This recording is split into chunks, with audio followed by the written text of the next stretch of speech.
Good morning and welcome. This morning we are going to be talking about Ryze mushroom coffee. Yum, I absolutely love it as we enjoy it though.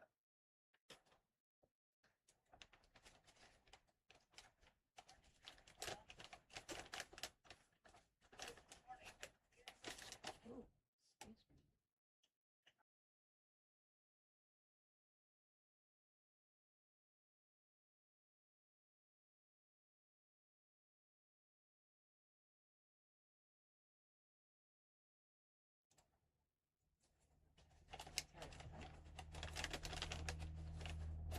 So we have our 1 tablespoon measuring spoon. Mine are magnetic. I absolutely love them.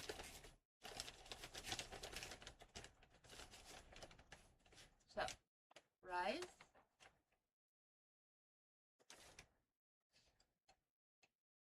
Okay. Then we add our boiling water. Water in the cup.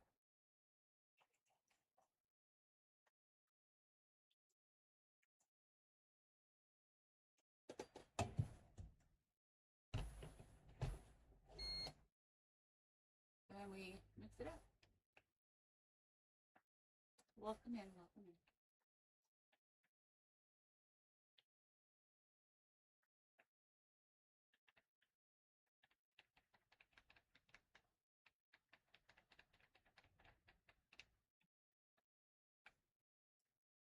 We're gonna let that sit for just a little bit.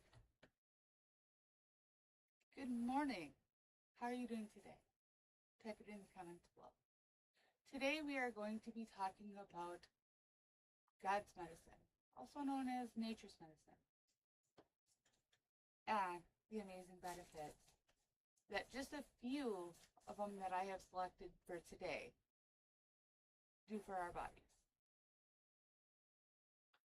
Today is brought to you by Ryze Mushroom Coffee.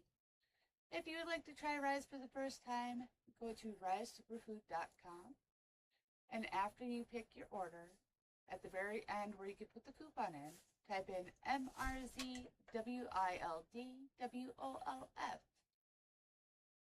and you'll be able to get 15% off. Also, if you'd like to see what we make, go to shop.mrz-wild-wolf.com and see some of the items that we have that are available now, or just a little bit of what we can do for custom designs.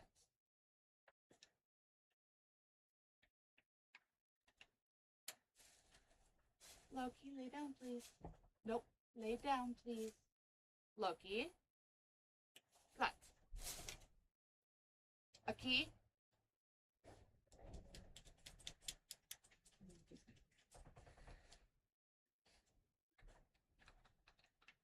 So while we are waiting for this, we're going to start off with a prayer. Please join me in bowing your heads and folding your hands if you'd like. Heavenly Father, thank you for this beautifully blessed day. Thank you for the ability to touch each and every one of their hearts. May you fill their hearts with your love so bright that people outside of whom they know that they are your child, Father. They shine that bright. That brightness goes from one person to the next. Father, may you plant that mustard seed in the heart of those that do not know you.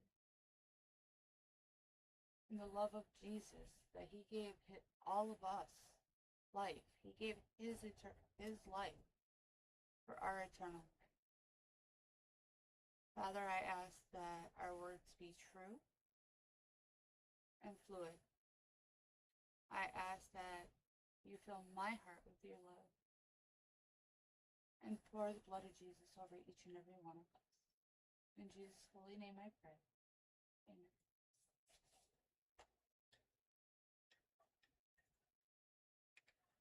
I would like to thank each and every one of my sponsors, my amazing followers, and friends and family. And most important,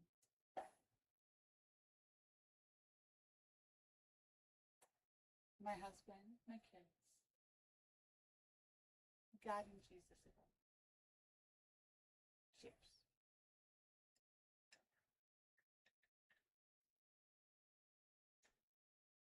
Still a little too hot. Okay, let's get started. I know I am running just a little bit late today. Actually, I was in my office early, but ended up being late due to I was looking up information and got caught on something. Loki, please go lay down.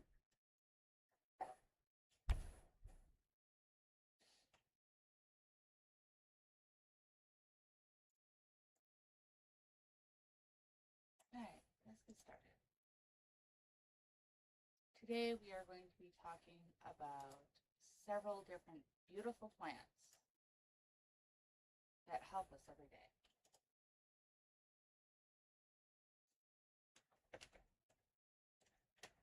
And yes, these are ones that I do use daily,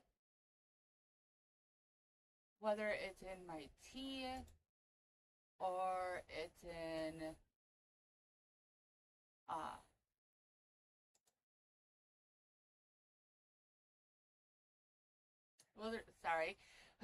whether it's in my tea or in syrups that I make, or even my creamers that I make sometimes. So I'm going to go through each one, and I would like you to tell me which ones you have used.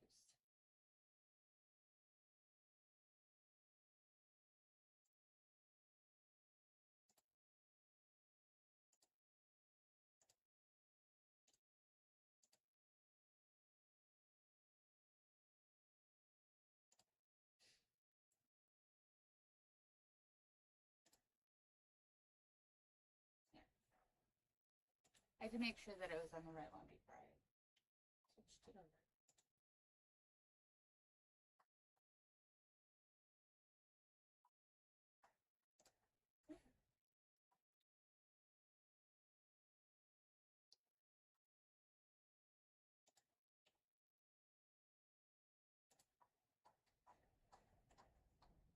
Excuse me 1 second.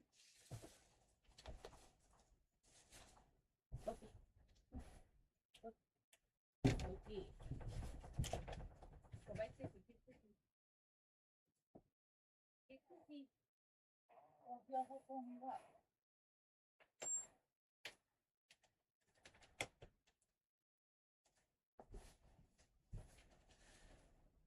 Sorry about that. Okay. What are the health benefits of elderberry? Elderberry syrup or tea may improve cold and flu symptoms, but evidence that these products can boost immunity or even viral illnesses is limited. Okay, this is from harvard.edu, so from the college. The small, dark purple berries of elderberry shrubs and trees have been used for centuries as a home remedy for viral illnesses like common cold and flu. Today, you can buy an array of supplements made from elderberry, including syrups, pills, lozenges,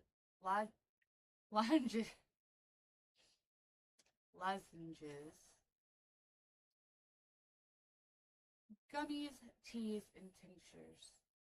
I use the teas and tinctures myself. Most of these products tout their ability to support your immune system. But what does the evidence show? Well, have you ever used elderberry?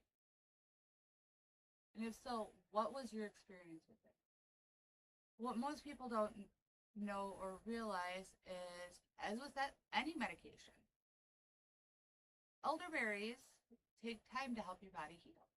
It's not just a one and done.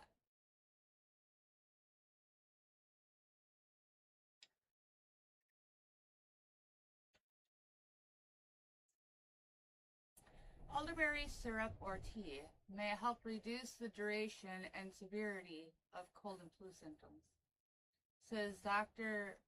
Darshan Mehta, Medical and Education Director at the Osher Center for Integrative Health at Harvard affiliate Brigham and Women's Hospital. However, the evidence for that However, the evidence for these benefits is uncertain, since the studies are small and most do not compare elderberry to standard treatments, he adds. How does elderberry affect the immune system?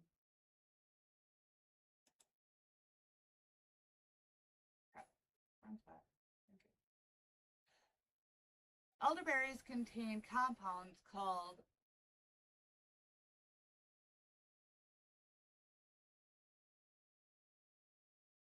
anthocyanins, which give dark purple, blue, and black fruits their distinct hue. These anti I keep wanting to say the wrong word. These antioxidants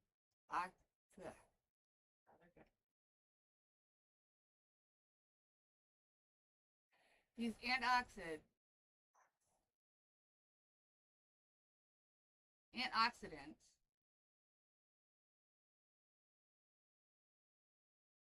and this is why people that are subscribed get to see the bloopers. These antioxidants, there should be an S at the end of that, and that's throwing me off. These antioxidant compounds are thought to promote. Okay, I'm going to take a breath, because now my brain is saying no. These antioxidant compounds are thought to promote healthy immune function and combat inflammation. Test tube and animal studies have found that elderberry extracts contain substances that stimulate cells involved in generating an autoimmune response or an immune response. But since these effects haven't been confirmed in people, their potential for enhancing human immune functions remains unclear. Okay.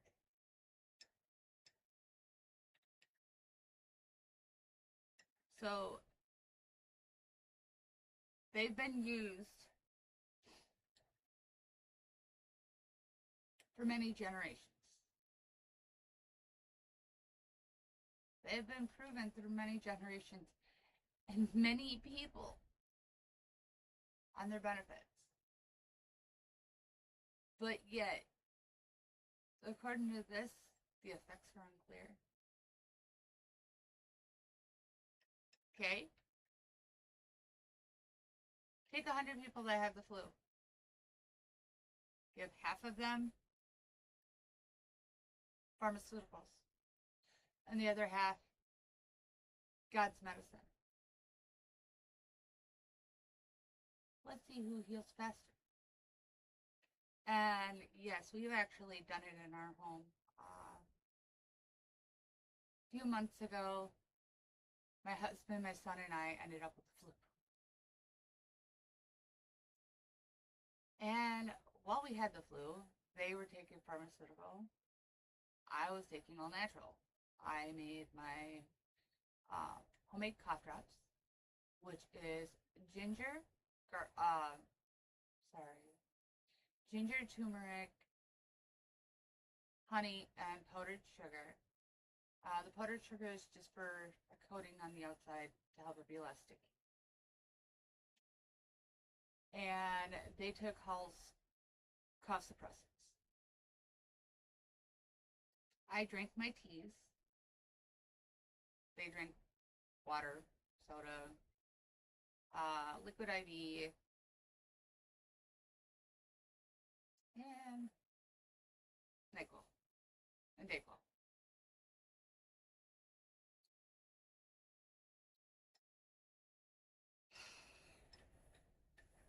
2 days after I got sick,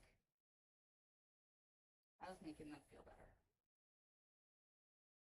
Because, well, even though they had been sick longer than I had, and I've had a crappy immune system. If you've known me my whole life, it has been hogwash.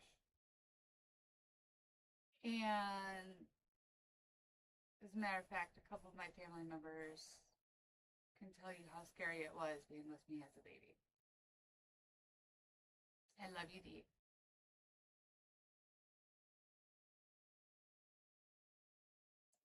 So I got better, and they were still suffering. At that time, I did not have elderberry. I did have lemon, ginger, garlic, because I always have ginger and garlic on hand, turmeric, honey, that's a must in our house. I don't use sugar. I actually use honey or maple syrup for where sugar is called. And I am going to do a video to show you guys something that I found that was absolutely astonishing.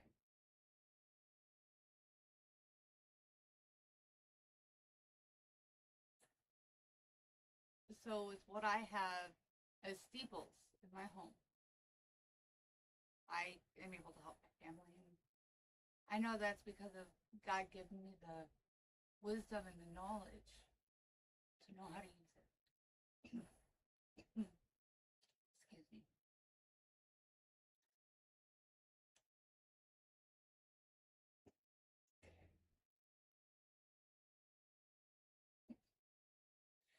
Interest in the propound immune boost powers of dietary supplements such as elderberry rose during the COVID-19 pandemic. According to the 2021 review in BMC Complementary Medicine and Therapy, the review included 5 random trials of elderberry for treating or preventing respiratory viral illness. Researchers concluded that elderberry supplements may help treat cold and flu symptoms, potentially shortening the duration of a cold by 2 days. However, one study examining elderberry's ability to prevent colds is inconclusive. In order to be able to prevent colds, your body needs to not be sick. If you are ingesting processed sugar, which they have known for over 70 years, suppresses your immune system stronger than prednisone, which is made for suppressing your immune system.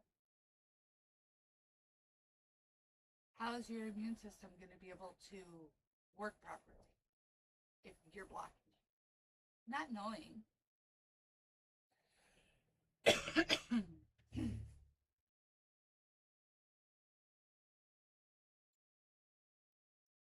But anyone interested in making their own elderberry syrup or tincture should take heed. Raw or unripe elderberries and other parts of the elder tree, such as the leaves and stems, contain poisonous cyanide producing substances. These can cause nausea, vomiting, and severe diarrhea. In large quantities of the toxin may cause serious illness. Boiling or simmering the berries for at least 20 minutes eliminates this risk.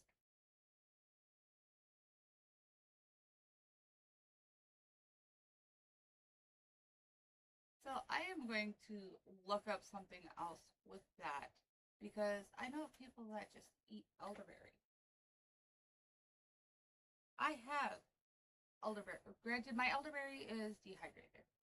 Um, so let's look a little bit more into this part here, okay? Go here.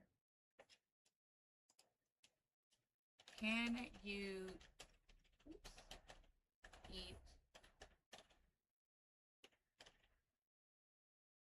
elderberries off the bush?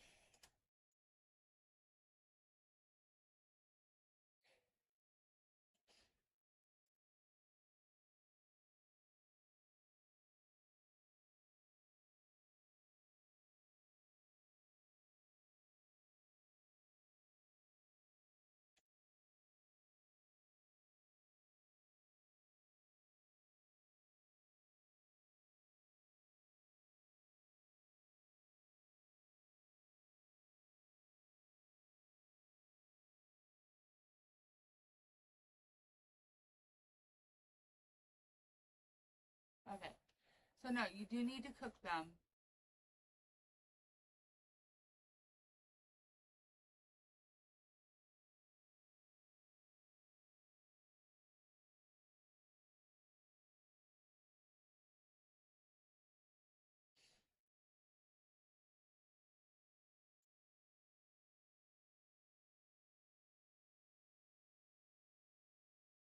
All right. So yeah, you do need to cook them for them to be safe. Okay. Most berries that you think of when you think outside, you go up to the bush and you just eat them, like the blackberries that are growing in my backyard. And my kids go out there, and the poor mulberry bush gets it the worst.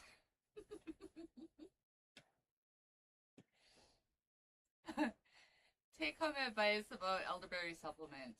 For healthy adults, taking elderberry supplements over the short term can help relieve the symptoms of a cold or the flu.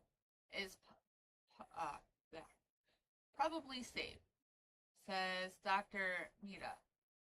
But don't count on elderberry to ward off these illnesses. Instead, protect yourself with common sense habits. Coming from a doctor who thinks common sense is to prescribe a pill. Sorry. As is true for all dietary supplements, elderberry products are not considered medication by the FDA. So before you buy one, look for evidence of purity and quality control testing. One example is the USP verified mark on the product label. It indicates the product contains the ingredients listed in the stated amounts and strengths and is free from contamination or contaminants. Sorry. There is no recommended standard dose of elderberry. Products vary widely in formulation and the amount of active ingredients they contain. Check the product label and don't exceed the suggested dose. Some people recommend starting elderberry supplements within 24 to 48 hours of when your flu or cold or flu symptoms began. I take them right away. If you take any medications, check with your doctor before using elderberry or other herbal products, as harmful interactions sometimes occur. Avoid elderberry if you are pregnant or breastfeeding, or if you have an autoimmune disease. That part there is interesting. Avoid an immune booster if you have an autoimmune disease. I wonder what my teacher would say about that. Okay, so I don't know why that popped back up. Here is some of the forgotten history of elderberry use through the ages. Wow, this thing is annoying today. How elderberries were used in the past. I'll never forget the moment I realized elderberries weren't just a trending superfood or a cute label on a syrup bottle. As I started digging into how elderberries were used in the past, I realized this tiny fruit had been trusted by generations, long before we had supplement aisles or organic stickers. Elderberries have a history that's honestly pretty wild. They've been brewed, boiled, fermented, crushed, and even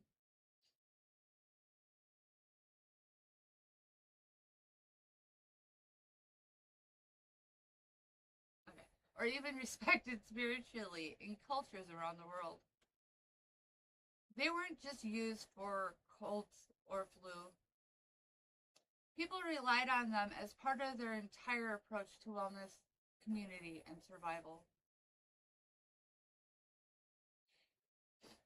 In this article, I want to talk you through how elderberries were used in the past across different cultures and time periods, from Native American traditions to European folk medicine.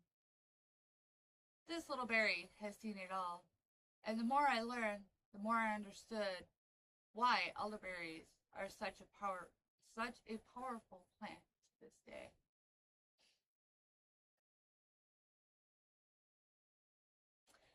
Elderberry plant elderberries. One plant, many cures. If you think elderberries were only used in one part of the world, think again. These plants pop up back. These plants pop up in North America, Europe, North Africa, and even parts of Asia. And in early, or excuse me, and in nearly every region, people found a use for them, often without ever communicating across continents. That's how powerful this plant is. In some cultures, the elder tree itself was seen as sacred. In Europe, it was believed that spirits lived in the elder tree. Cutting one down without permission would bring bad luck. Meanwhile, Native Americans saw it as a potential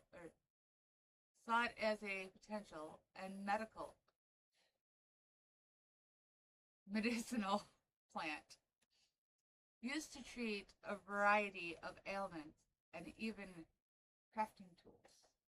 Oh, that's interesting.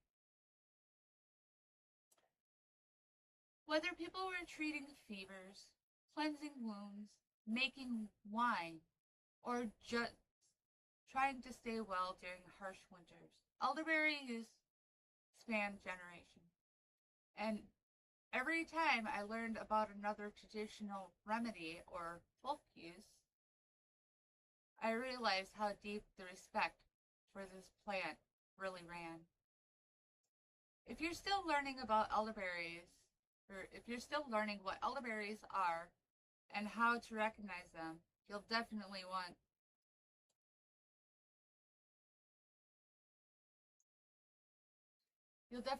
to check out my beginner guide to identifying elderberries for all the physical characteristics of the plant itself. Sorry, I did not realize they'd have the little ad in there, but elderberry use in Native American medicine. When it comes to plant knowledge, Native American tribes were way ahead of the curve, and elderberries were part of that tradition. Different tribes used elderberries in different ways, but some of the most common included berries for illness.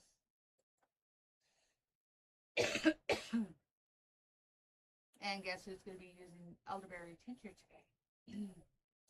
Used as a poultice or steeped for calming sore muscles or irritated skin.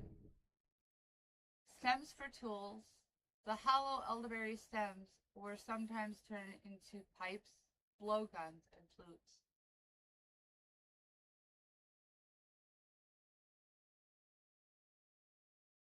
Leaves and bark.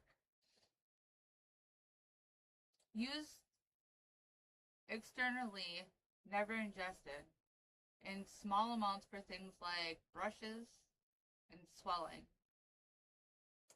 Bruises and swelling. So they would grind it down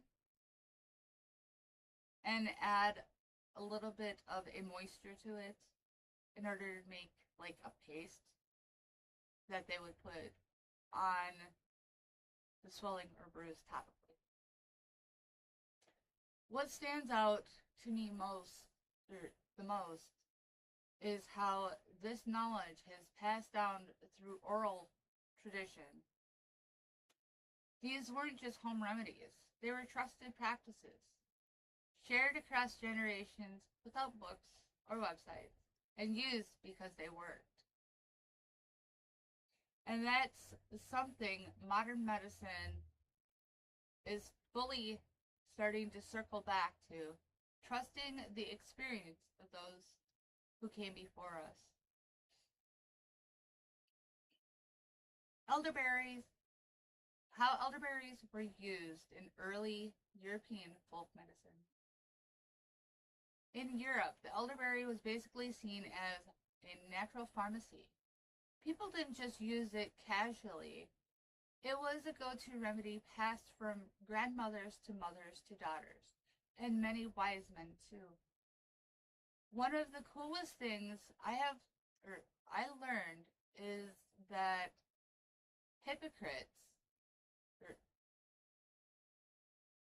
Hippocrates, the famous Greek physician, referred to the elderberry as his medicine chest. That's how versatile it was. In early European folk medicine, elderberries were commonly cooked into syrup or tonics to treat colds and coughs, made into cordials, and wines.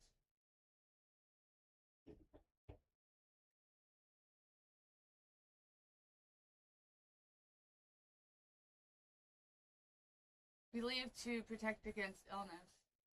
Combined with herbs like mint or thyme for soothing teas, used in poultices for skin issues or swelling, paired with elder flowers for double the immune boosting power.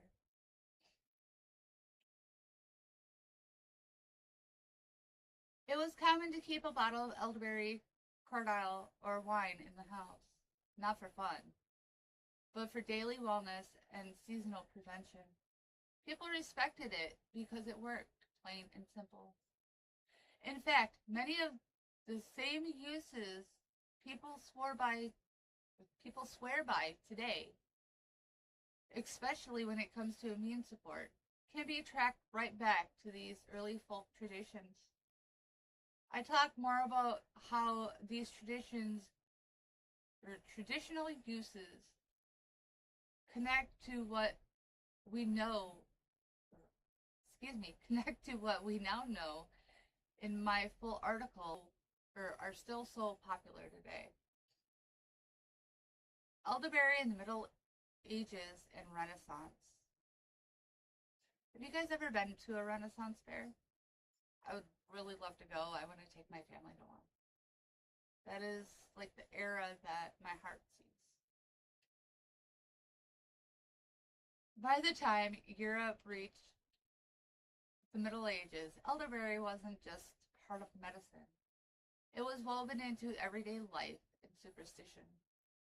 Herbalists, midwives, monks, and even housewives all knew the value of this plant.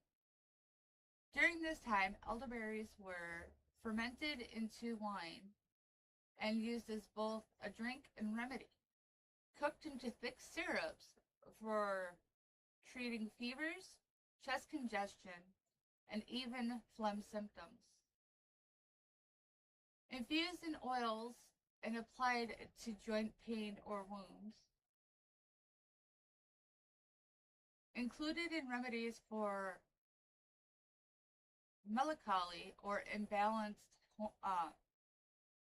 humors. Yes, mental health support before it had a name. Elderberry or elderflowers also had a big role in spiritual and physical healing. They were thought to purify the air, protect home, and even repel evil. You'd often find elder twigs hanging over doors or tucked into window frames. Not as decoration, but as spiritual protection. It's wild to think people. No, thank you. Yo.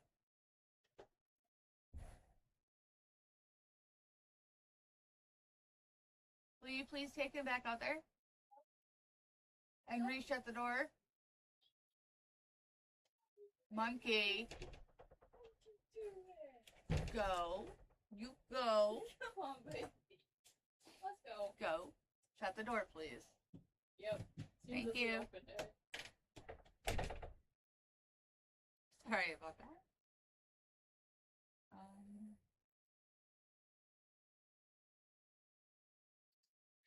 It's wild to think people back then didn't have microscopes or data, but they still knew elderberries helped.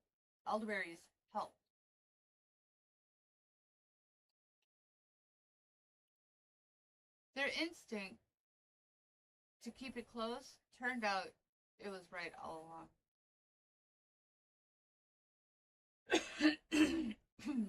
Ancient remedies made with elderberries. Before supplement syrups or even written recipes, people were already experimenting with elderberries in some pretty creative ways.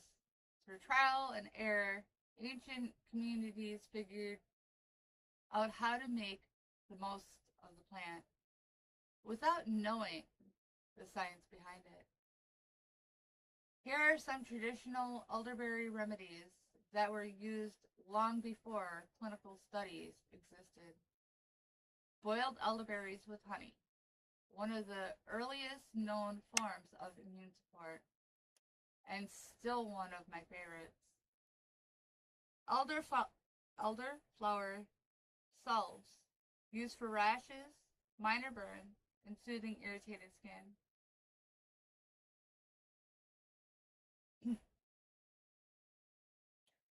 Bark decoctions, usually used as a laxative or to treat swelling.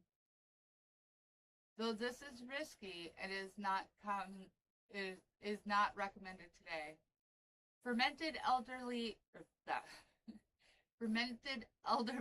drinks, believed to restore energy and strength, often served warm during the winter months.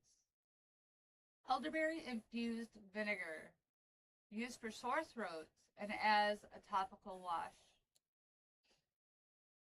What blows my mind is how many of these ancient preparations are nearly identical to what natural health folks use today. It's proof that elderberry's value wasn't invented. It was simply rediscovered.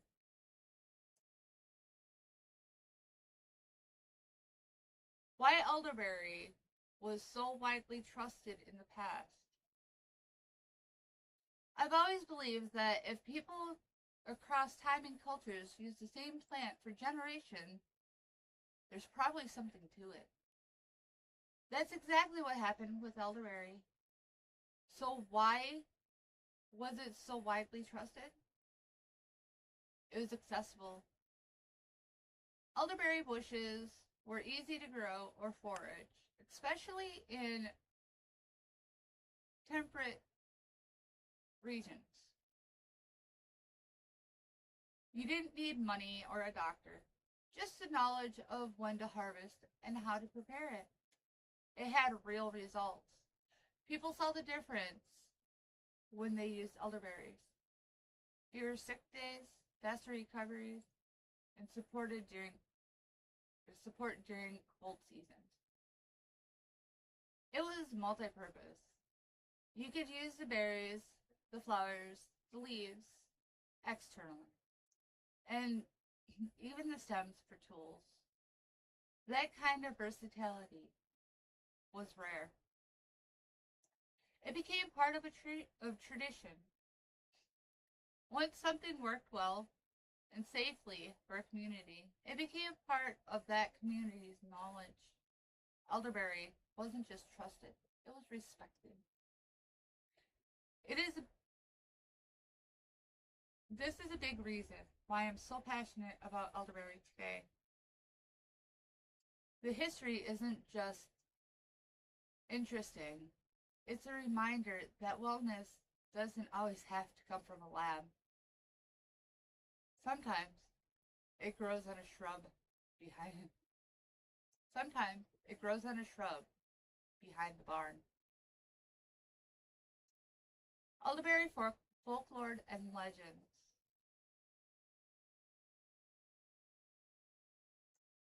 This is where things get a little magical. Literally. Elderberry weren't just seen as science.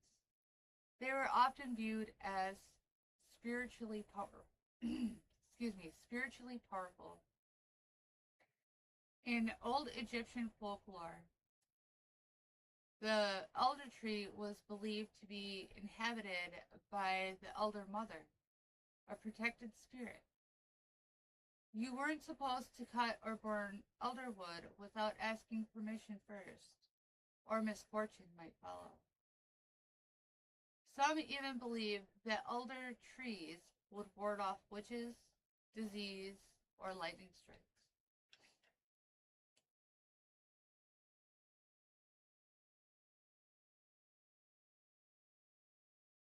There are a few of my favorite elderberry, or here are a few of my favorite elderberry legends. Never burn elderberry in a home. Said to bring death or bad luck. Planting an elderberry by your front door for protection and peace. Elderberry flowers in the pillow believed to enhance dreams and ward off nightmares. Elderberry wine in ceremonies used for strength, healing, or fertility blessings. I'll admit, I don't know all the folklore, but I do plant elderberries in certain amounts, with certain amounts of reverence. After learning how deeply this plant is rooted in both healing and legend, I can't help but treat it with a little extra respect. Elderberries in early American settler remedies.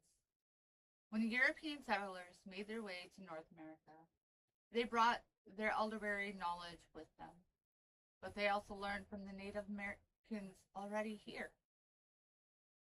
The result was a blend of traditional European folk practices and native herbal wisdom that helped people survive harsh winters and limited access to doctors.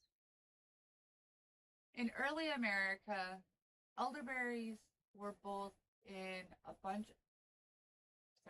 in early America, elderberries were used in a bunch of creative and practical ways.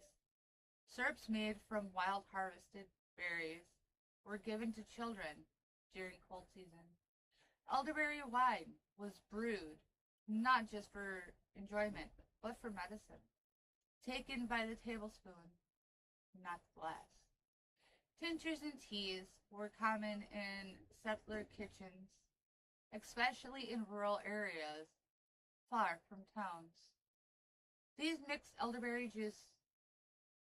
Some mixed elderberry juice with vinegar or whiskey and called it a daily tonic. Midwives and common healers often excuse me. Midwives and common healers often pass down these remedies from one generation to the next, keeping keeping the tradition alive. These early Americans used mirrored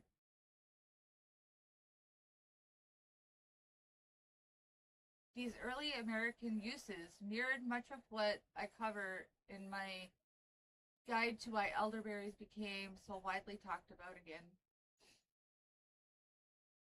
providing that none of this is new, just new, or proving that none of this is new, just newly remembered. Tradition to modern medicine, what got lost? And that's actually a really good question. What did get lost?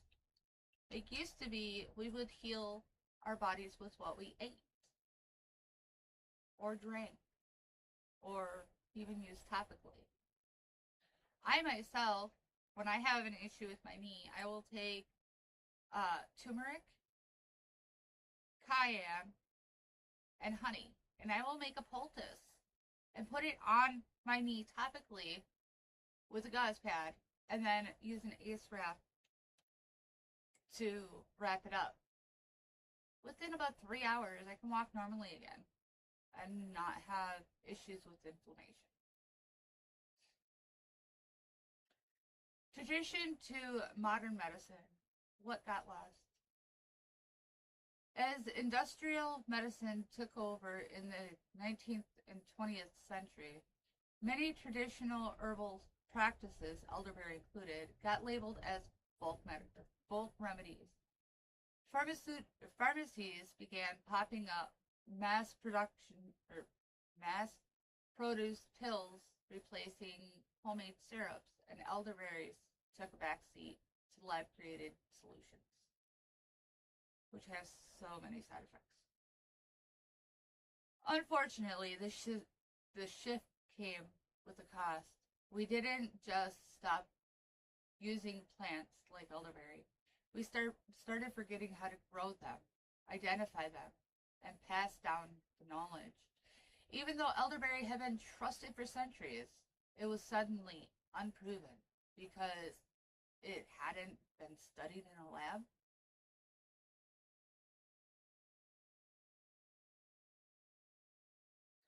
What's crazy is that for decades, elderberries were seen as outdated until people started turning back to natural solutions.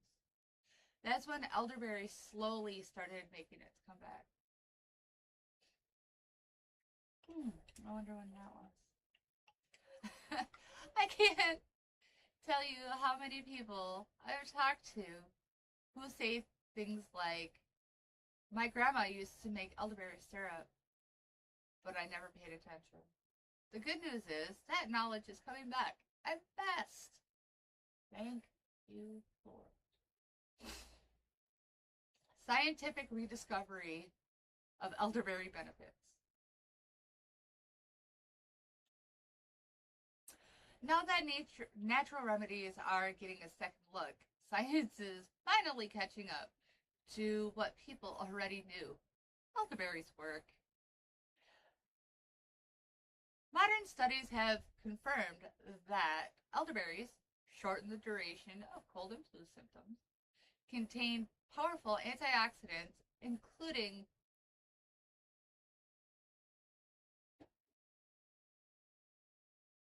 anthocyanins, support the immune system by reducing inflammation and viral replication. Did you know that inflammation actually attacks your immune system? And vice versa. So your immune system is trying to figure out what's causing the inflammation and attacks it. Cortisol levels. That is inflammation. If you're really stressed out, your inflammation goes up. If you have a cut or a wound, your antibodies will go there and start to heal it. but the inflammation will, or the swelling, will set in, harboring your immune system from doing what it needs to do. And then you have amazing fruits and vegetables and berries, because they get a category all of their own that help reduce the inflammation. Many people don't realize it, but meditation or talking to God helps reduce inflammation. It helps reduce your cortisol.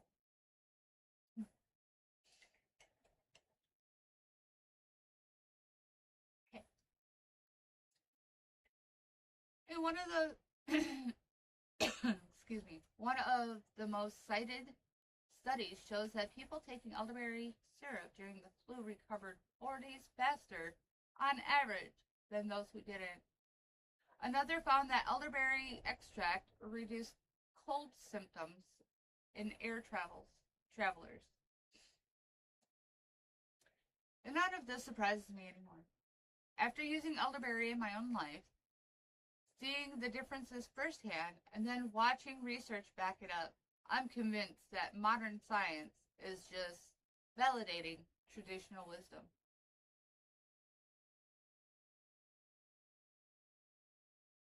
This is also why I built Elderberry Pro, to bridge the gap between generational old knowledge and everyday use. If you're still learning the basics, don't miss. Yeah. Comparing ancient versus modern elderberry use. This part's going to be interesting. One of the things that fascinates me most is how elderberry use has changed, but not disappeared.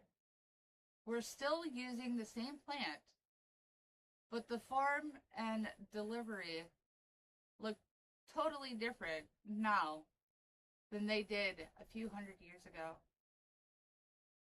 Here's what I mean. Back then, elderberries were cooked into syrup over an open fire, blended with honey, vinegar, or herbs from the garden, picked straight from the wild and used the same day. Part of family traditions passed down by word of mouth, used alongside other herbs in homemade cold remedies or salves. Now elderberries are processed into shelf-stable gummies, capsules, and tinctures, extracted in labs and bottled for mass consumption. Available year-round thanks to commercial drying and packaging. Backed by scientific study and sold with dosage labels. Searched for on Google instead of taught by Grandma. That is so true. I still use modern elderberry products. I'm all about convincing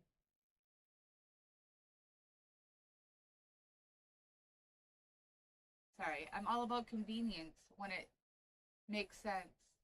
But knowing the traditional methods gives me a much deeper respect for the plant. And I truly believe we lose something when we forget the why behind wellness trends. That is so true. That's why combining both old world knowledge and modern science is where the real power lies.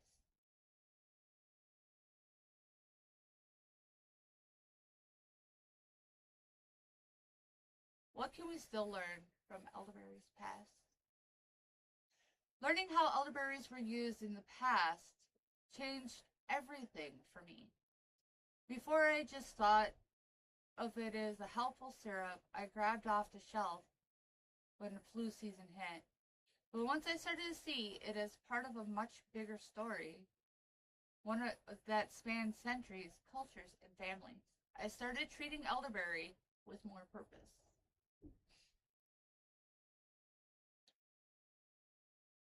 Here's what we can think, or here's what I think we could still learn today. Keep it simple.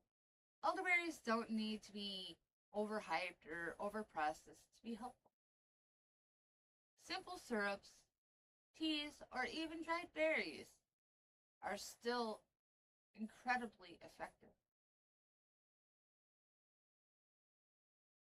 Prevention matters. People don't wait until, or sorry, excuse me, people didn't wait until they were sick.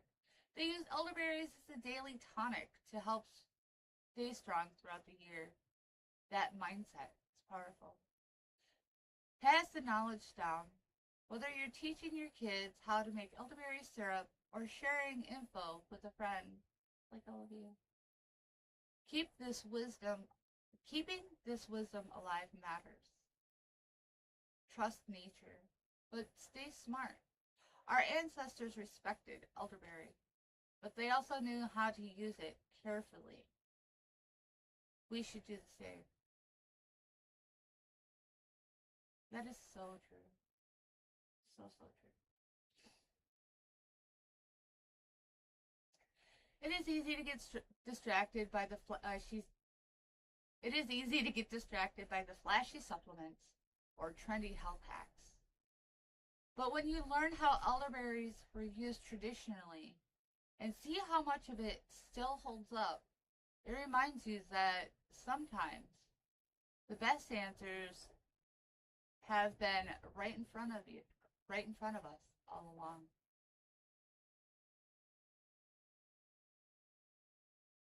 Why elderberry history still matters. What are you guys thinking of this so far? I'm really intrigued. I did not think that this one was this long, and yes, we are reading it together for the first time. I'm loving the knowledge and the wisdom that this creator put into this.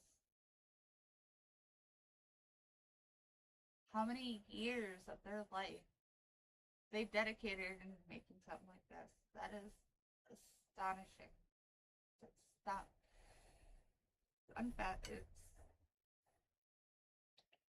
It's amazing, and it's a God bless. It really is. It's a blessing from God. So many modern remedies have short lifespans. They trend for a year or two, then they fade out. Elderberry isn't one of those. It stood the test of time, not because of branding or marketing, but because it works. For me, learning how elderberries were used in the past helps me reconnect with the kind of wellness that feels grounded. The kind that doesn't rely on trends or fads, but instead on real life experience, tradition, and nature. God's blessings. Whether you're sorry. Okay, come on. There we go. Whether you're sipping elderberry tea, making homemade syrup, or just curious about how this plant became so popular, I hope you see elderberry for what it really is. A plant with deep roots, lasting benefits, and a story that is still being written.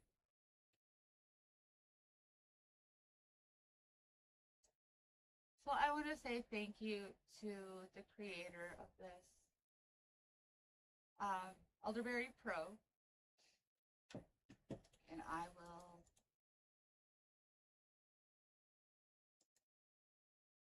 put that in the links. We're not going to go through all of them today, as I was talking about, because of how much information just that one had given us. It is almost that time already.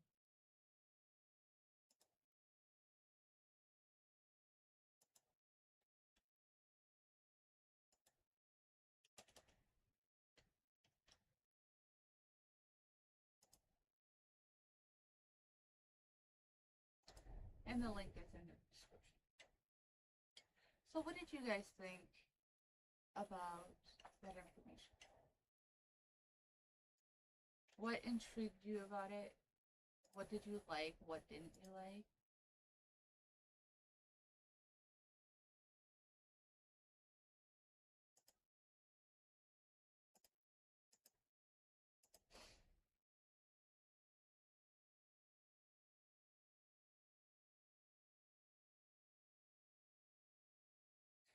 I will be doing more later.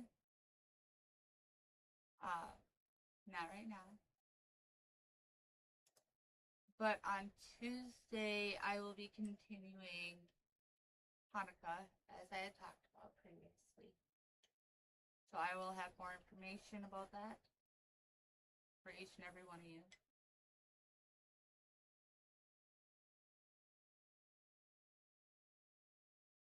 I am grateful for those of you that did come in, that have been with me the whole time. Even my annoying little brother that hides in the background and sometimes doesn't say anything.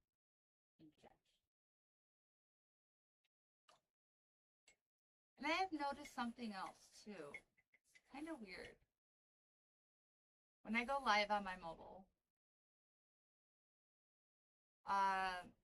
there's a lot more viewers. Like a lot. But when I'm live on the PC, I don't get near as many viewers. I wonder why that is. That's something that I'm gonna look into. By all means, not complaining, just curious.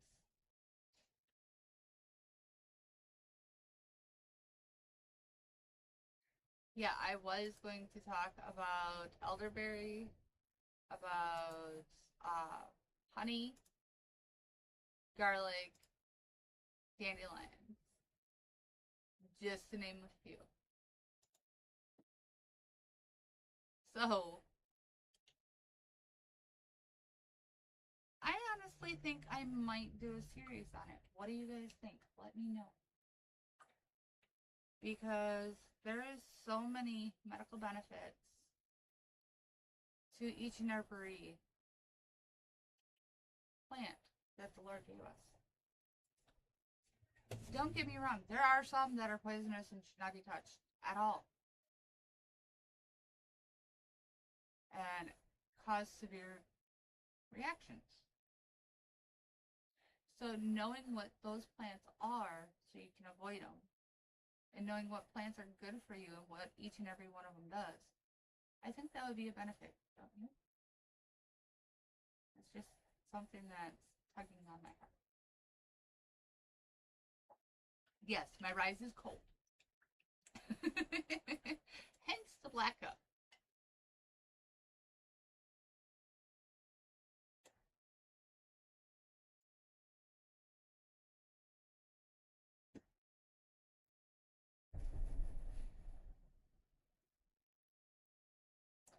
Would you guys like to know why I started learning about herbal medicine? And yes, I actually do have my herbal certification.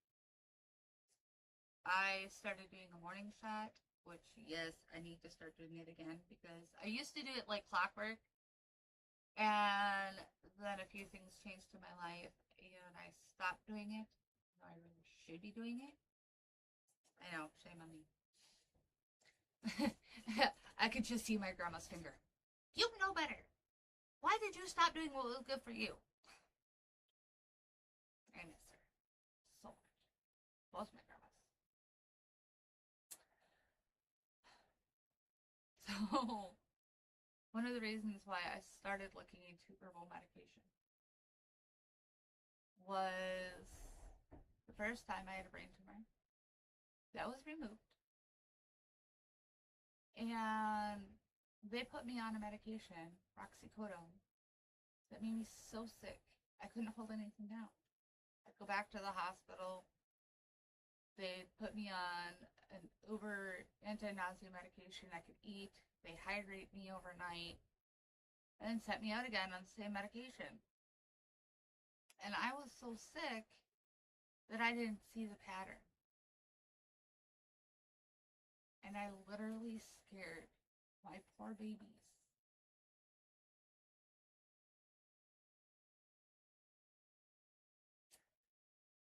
On Halloween, a dear friend took my kids out trick-or-treating for me. The only time I ever missed. Because I couldn't even get off the couch. I was so bad. They didn't know if I'd make it. And the hospital just kept sending me home. Oh, take this, go home. Take this and go home.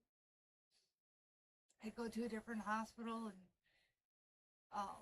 that was close to me versus where I had the surgery. And they're like, oh, there's nothing we can do. We're going to send you home. So it's not even 24 hours after my surgery. Yeah. I went home the very next day after brain surgery. But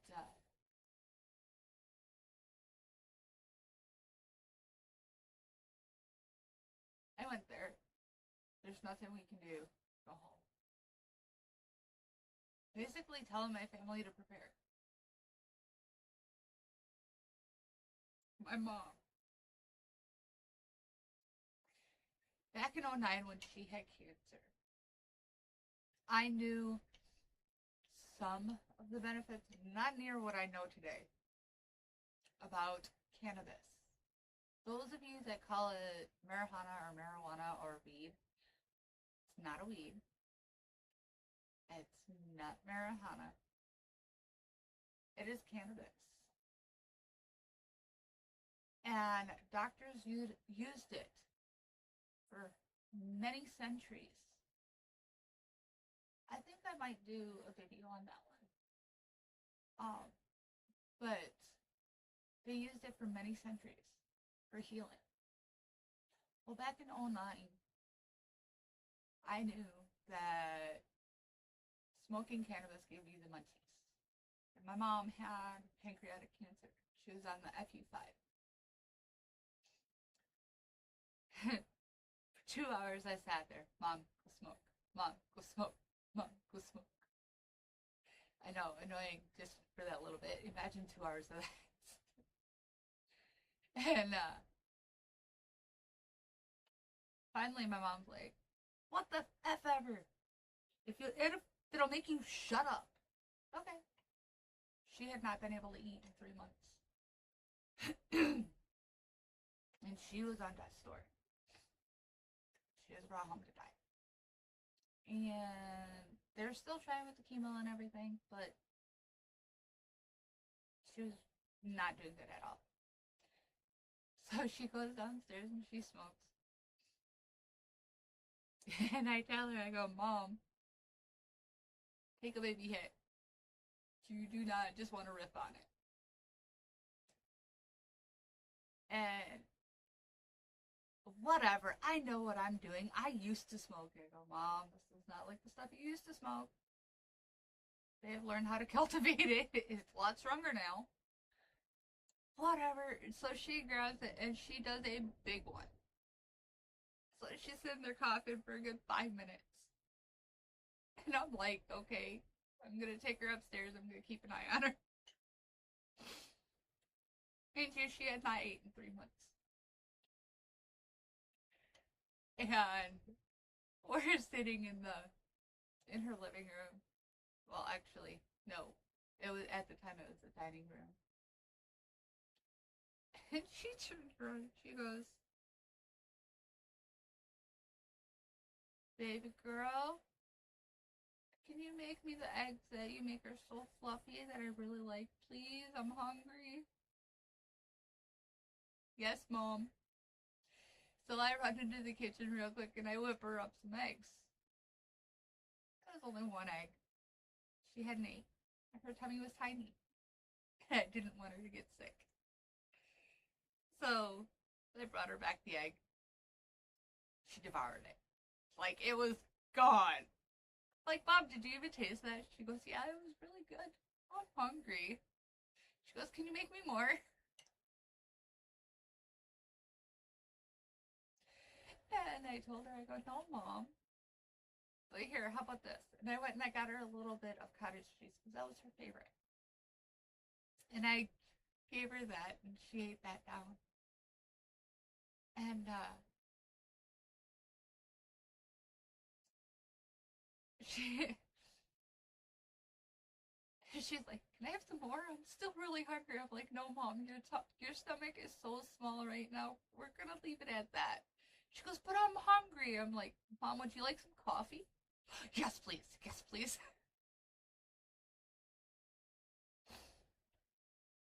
If you knew my mom, you knew she always had her coffee all day long. And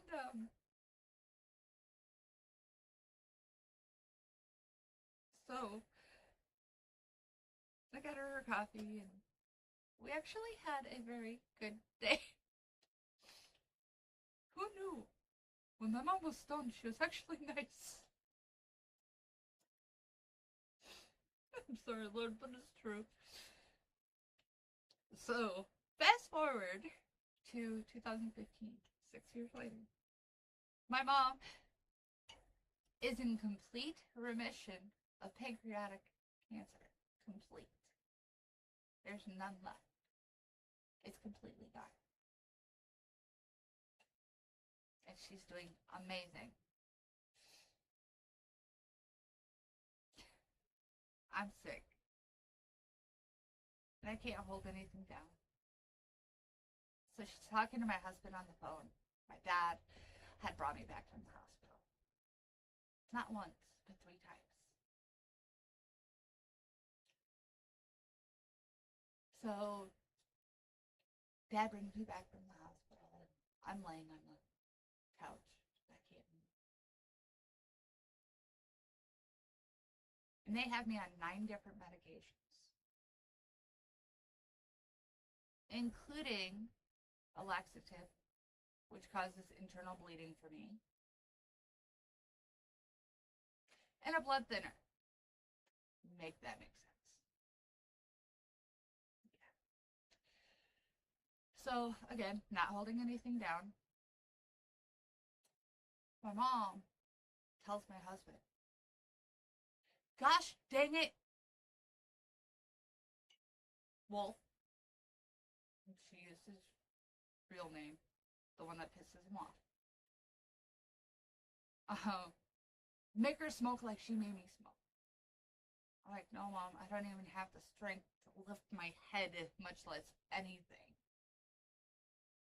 And we lived in a state where medical cannabis was legal.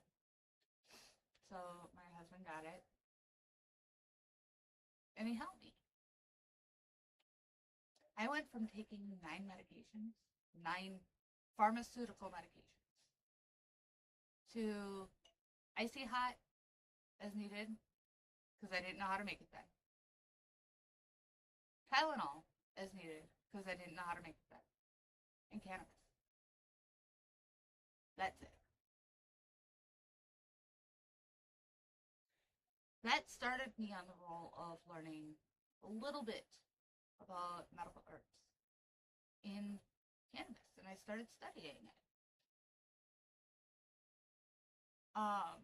Slowly over time, I have been. Should I have been doing it a little quicker? Maybe. But the Lord puts it on my heart when He does. And then I ended up with having my wisdom tooth, well, all 4 wisdom teeth pulled, and I ended up with dry socket back here, which got infected, and the infection never really got taken care of to this day because they're not listening. Well, I just learned about Amish amoxicillin, so I've been doing that, and I can actually feel it healing over. Because of that, I ended up septic. Doctors were telling me nothing was wrong, I was fine. Why? Because my immune system wasn't showing anything. Why was my immune system suppressed? Because of what I was eating. I didn't know any better. And then I ended up going to the hospital. And mind you, I only used cannabis medically. Seriously. Drove people nuts. But ended up in the hospital, and my, at the time, 14-year-old daughter, the doctor looked at her and said, oh, your mom's on drugs, go home. Without even doing a urinalysis to find out if I had drugs in my system. So the next day, a friend of mine helped me get to a different hospital. It took 45 minutes just for me to say, I don't get fevers. My white blood count don't move. Please help. And the doctor sat with me the whole time as I'm trying to say it. And my friend turned around and looked at the doctor and said, this is not my friend. Fix her. Thank you. So they did a CT scan, and because automatically, something's wrong with the brain.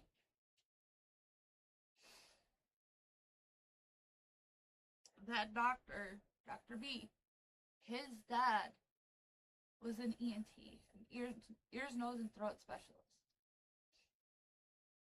And because of the infection, it went back here into the mastoid. It was so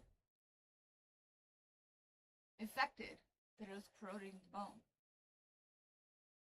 So I had to have another surgery. He immediately, before the blood work even came back, gave me a bolus IV. Actually, I ended up with 2 bolus IVs and a bag of IV antibiotics. By the time that I was leaving there,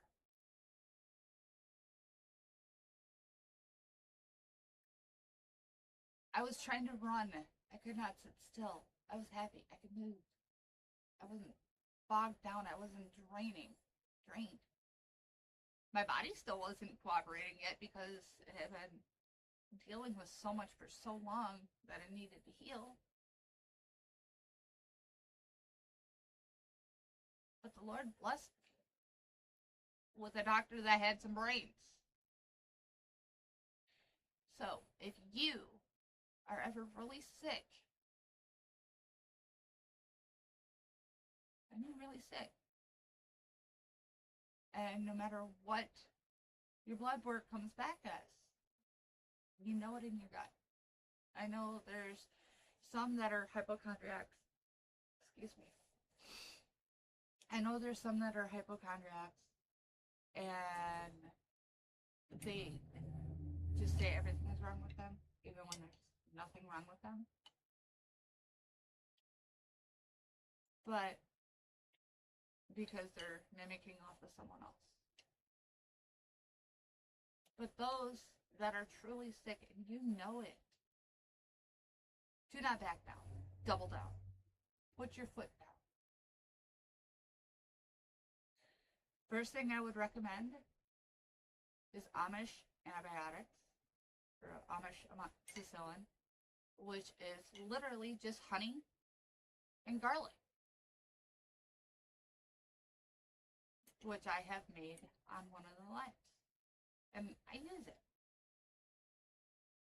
It helps boost your immune system. It helps you to feel better. My husband hates that I make him take it when his coughing gets really out of whack. But it does help him. He's like, what the heck? I actually had him tell me the other day,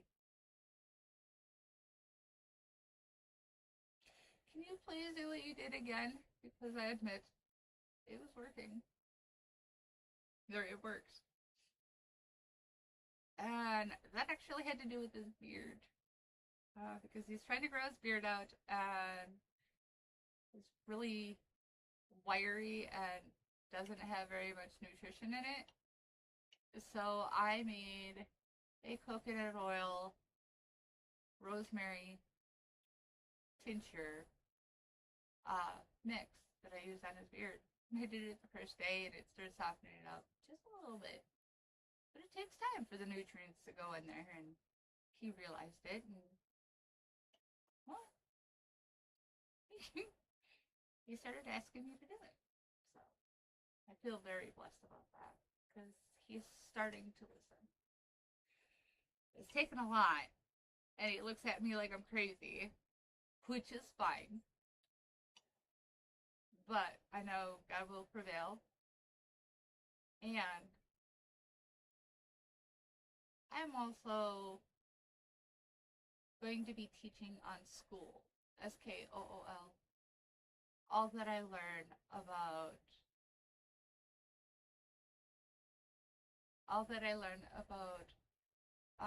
God's medicine and natural remedies to be able to help each and every one. It is that time to say adieu. I do need to go make lunch for my youngins. It's already noon. Holy crap. So, thank you guys so much for joining me. I hope you like what you see. Don't forget, if you do like what you see, to subscribe, click the little bell, and smash the like button. And always remember, no matter what life throws at you, no matter what crazy curveball is thrown your way, at the end of a rainy day is a rainbow. Love y'all. Later.